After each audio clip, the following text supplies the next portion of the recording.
Bill Shirk, an Indiana radio station owner, is one of many who admire Houdini, and he has become known for recreating some of the great magician's most famous stunts. When he decided to try the buried alive trick that has cost so many before him their lives, the preparations were done with a lot of precaution, and his stunt coordinator even insisted the Shirk be wired so they could communicate the whole time. The wannabe magician was then placed in a padlocked clear plastic coffin and put 6 feet deep in the ground before dirt was carefully placed next and on top of it.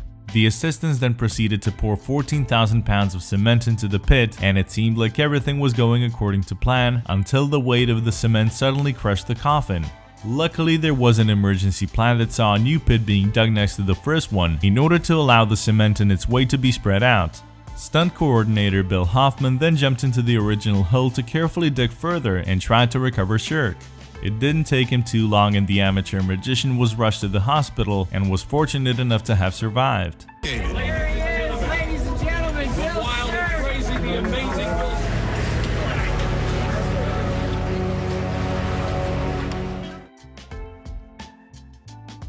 Another one of Houdini's most famous and most dangerous tricks that several magicians have risked their lives for is the water barrel escape.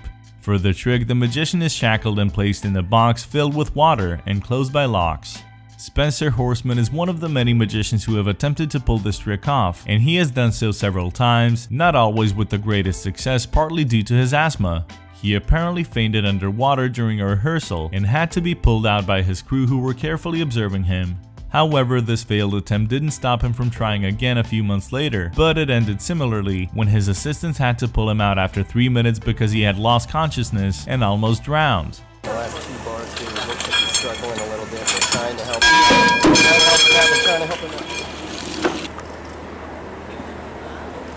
out. So perhaps doing a trick that involves holding your breath when you have asthma is not the smartest thing to do, and Horseman might want to really think about risking his life like that again. The spike, or nail in a bag trick, is a popular illusion that involves 4 or 5 identical looking bags that are placed in a line on a table. The magician then shows the audience that the bags are empty and places a spike in one of them. The bags are then shuffled around before someone who wasn't looking gets to pick one bag after another that the magician has to crush with his hand, with each of them being empty until one bag is left. This last bag is then opened and will of course contain the spike, or at least that's the idea. When Polish magician Marcin Poloniewicz performed this trick on live television in Poland on a morning show, however, he made one of the show's hosts smash her hand on the second supposedly empty bag. Except that the magician apparently didn't pay much attention when he was mixing the bags, and so he accidentally made Marzyna Rogalska smash her hand on the very long and thick nail inside the bag. Raz, dwa...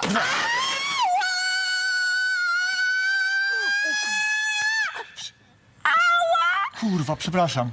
The poor woman screamed with pain, but it took the magician a moment before he realized that she wasn't just pretending. Maybe early morning TV shows are not for everyone, and Marcin should rather have a good night's rest before his next performance on live television.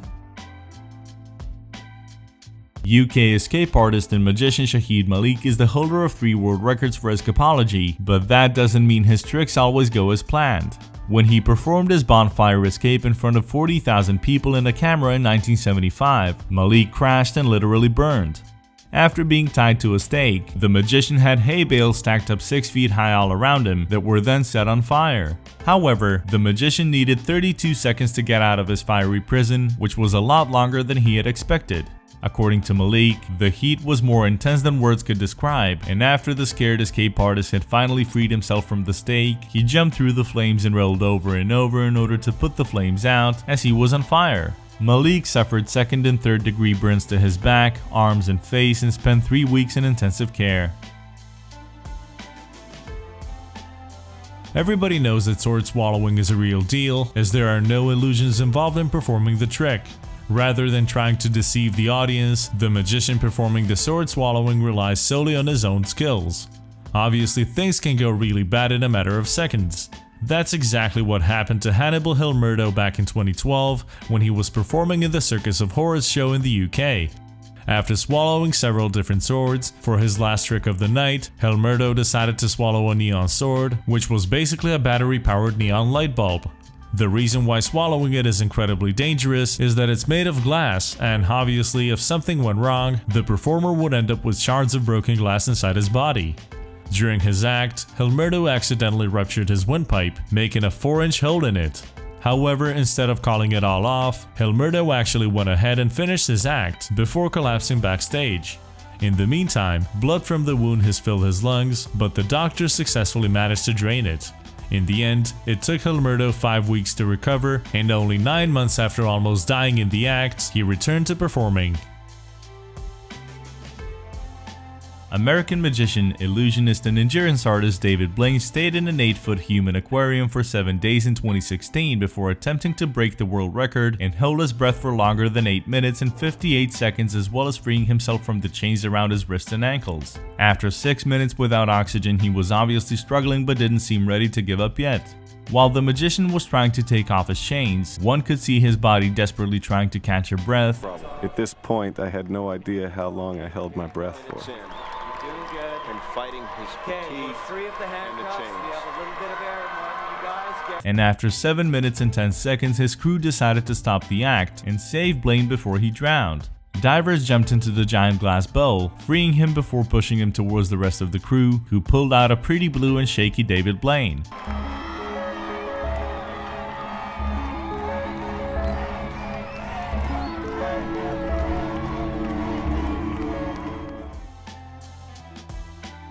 The sword cabinet is another classic magic trick in which the magician's assistant climbs into a small box and gets sealed shut.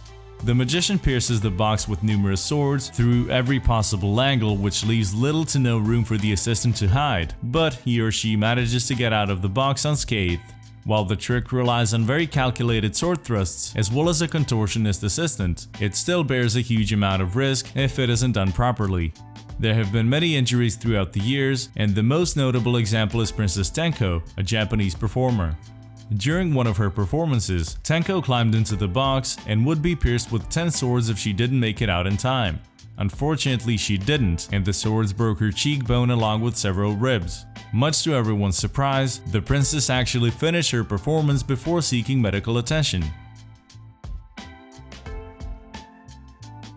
Since the great Harry Houdini, escapology has become one of the most popular branches of magic. Many of these dangerous stunts have gone wrong over the years, often on account of faulty mechanisms, but there have also been times when the fault was with the magician's assistants. When Mexican soap actress Ana de la decided to get shackled and locked inside a box on Mexican live television, she had been training for months to be able to escape the chest in less than a minute so that she would be free before the fireworks that were attached to the box would go off. Even though she is no professional escape artist, the actress made it out of the box within 45 seconds, thinking that she had made it with plenty of time to spare. However, the explosive experts apparently weren't on her side or simply incapable of setting the timer right, and so the fireworks went off at the same moment Ana de la stepped out of the box. As the fireworks were shooting 3 stories high into the air, the panicked actress caught fire and ran away from the box in what seemed like a scene from an action movie. Although the fire team put the flames on her body out in less than 5 seconds, she surely suffered a few burns since she wasn't wearing a protective suit.